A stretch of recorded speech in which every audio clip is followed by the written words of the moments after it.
Thank you. I'm Justice for All. An email uncovered between the Chief of Police and Spokane Commercial Property Council, quote, "The hope is that we don't get caught up in philosophical beliefs of homelessness, including upstream issues, including affordable housing, mental health, drug addiction, and lack of resources, but can stick to what's facing us as a group, and that is the short-term economic impact of our properties and our businesses." Chud Wendell clearly lays out his concerns over his front door. Over the last few years, I've documented the unethical sweeps of people in our community. I have photographed Spokane Police Department forcing people in extreme heat and freezing temperatures. I have one question after witnessing not only enforcement of archaic laws, but cruelty provided with them. Is Spokane getting better? Has Spokane gotten better since the lack of warming and cooling shelters? Has Spokane gotten better since Chief Meidel, at the direction of Spokane Commercial Business Property Council, has found a way to reinforce it and lie? Has the track shelter makes things better? A reminder that there is someone who's profiting off of leasing the warehouse without running water. And according to Chief Meidel, things have gotten worse. And for those that support the chief, has Spokane gotten better for all of us or the privileged few? Is it all businesses being protected or is it the privileged few? Do police respond to all people the same way or is it only the privileged few? Do all our calls get answers? Is there equal access to justice? What is being uncovered was not only a few, but hundreds of emails sent almost daily from commercial property business owners and the chief of police that prove there's unequal access to justice. Some privileged business owners get rapid response while calls from the community go unanswered. This alone is something City Council should use its power to look into. Spokane City Council, if you want Spokane to get better, we need reasonable people to stand together and say this behavior is unacceptable and that this behavior is unethical and unfair. We have 21 community and statewide organizations calling for change in Spokane police culture where the chief of police does unethical favors for the privileged few. These include Disability Rights Washington, Washington Coalition for Police Accountability, Tenants Union of Washington State, and the rest are mainly community organizations. Thank you so much. Thanks for coming down, Justice. Ellis. And after Ellis is Anwar Peace and then Debbie Novak. Hello, my name is Alice Kleinkoff. I'm going to be reading on behalf of Scott Ward, who is also a member or a community member of Spokane. I am calling on Spokane City Council to use its subpoena power to fully investigate the degree to which Chief Meidel and the Spokane Police Department used positions and public resources to advance their political and economic interests and those of the Spokane business and commercial property owners. Sean Vestal's journalism has exposed the special privileges that our city's wealthiest and most powerful receive from the SPD under Chief Meidel. Special rapid response, extensive daily communication, and accelerated access to public records are all privileges that the majority of Spokaneites do not receive from the SPD. We should stop calling our society a democracy if these privileges and favors to the wealthy and powerful are going to go unabated. Instead of government by, for, and of the people, it is clear that Spokane is run by and for the wealthy and powerful interests of the SBCPO and the real estate lobby and SPD itself. Not only do the wealthy get special access to the SPD to enhance their political power, they also have a stranglehold on local corporate TV media. When local media stations give 17-minute softball interviews to the chief and mayor following the last city council meeting, instead of using their journalism to hold those in power accountable, it shows how undemocratic and unfair our city operates. This reality was further highlighted over a week ago when the local working-class citizens took time out of their busy lives to be interviewed by a local news station about the corruption in the Spokane Police Department. Interesting that those interviews never aired. The reality is the police chief, the mayor, and the local celebrity news personality who interviewed them are all in the same social circle and have close personal relationships. They each have each other's backs. We need city council to have the backs of the tens of thousands of regular people in this city who want it to work for everyone instead of a privileged few. Thank you. Thanks for coming down. Anwar Peace, then Debbie Novak, and then Carl Tompkins.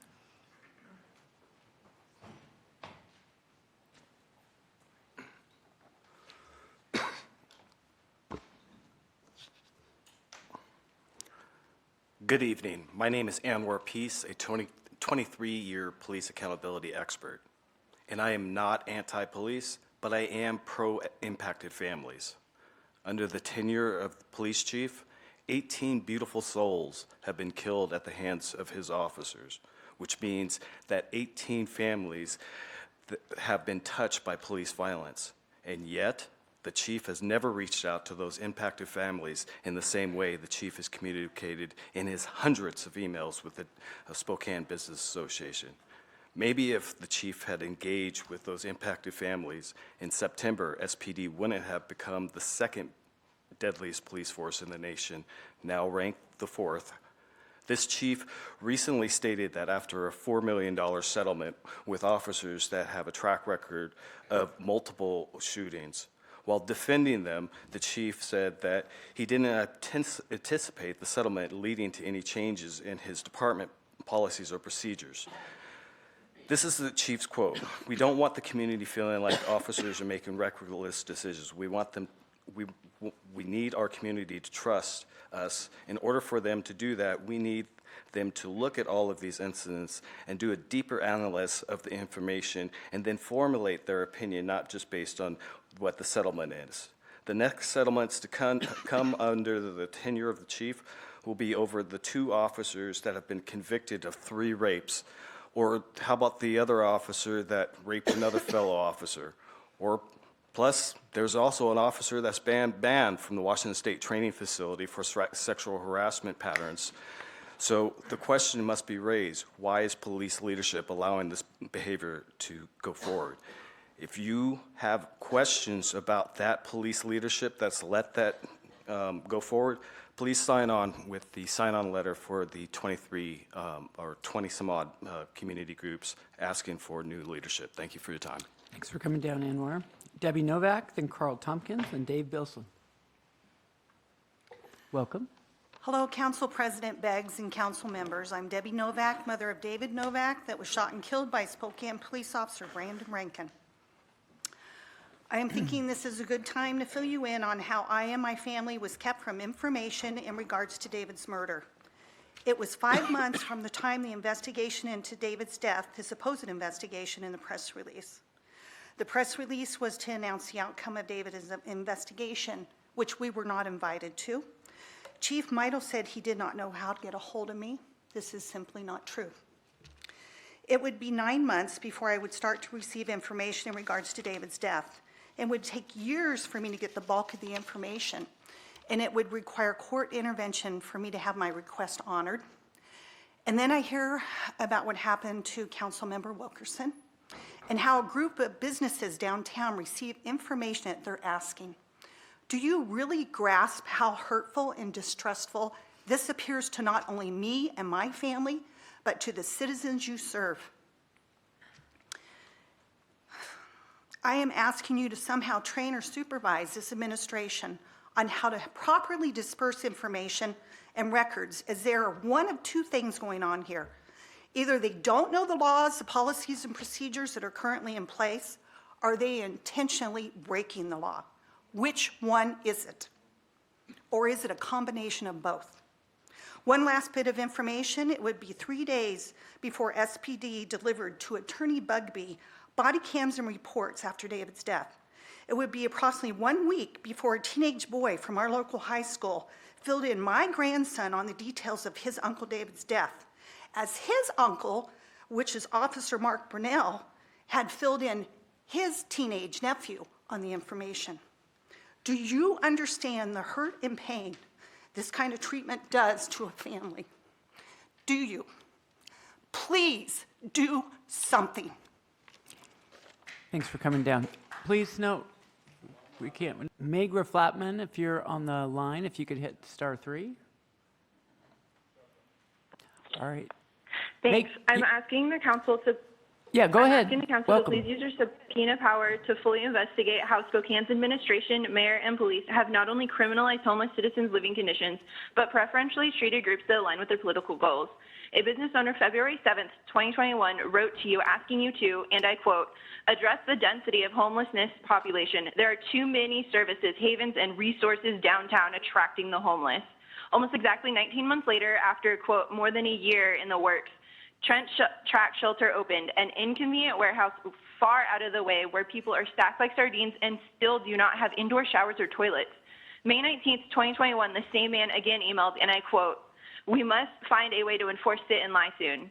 There was not and still is not enough shelter space available to house every person who is homeless, according to the latest point in time count, which experts with close contact claim is an undercount.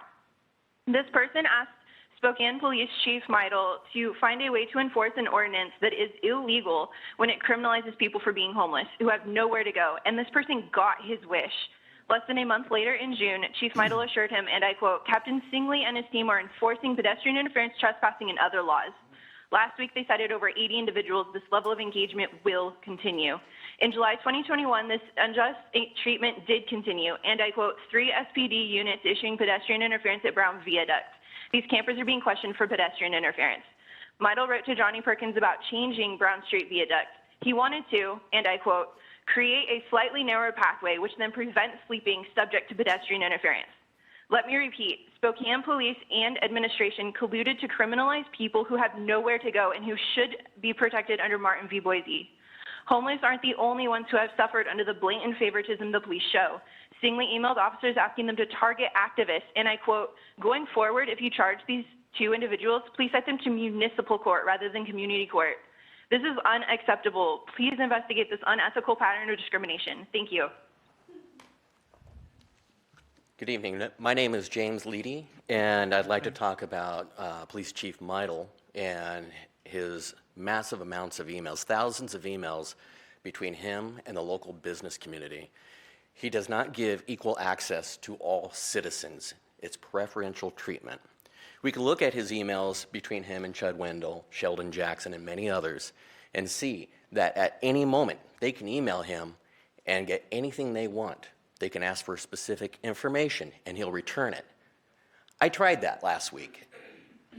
I sent him a question, and instead of giving me an answer, he pawned me off on some of his other officers who opened up a public records request. I do that by myself. And the reason I do public records requests is because I've been told by the Spokane Police Department, if I have any questions, you have to do a public records request.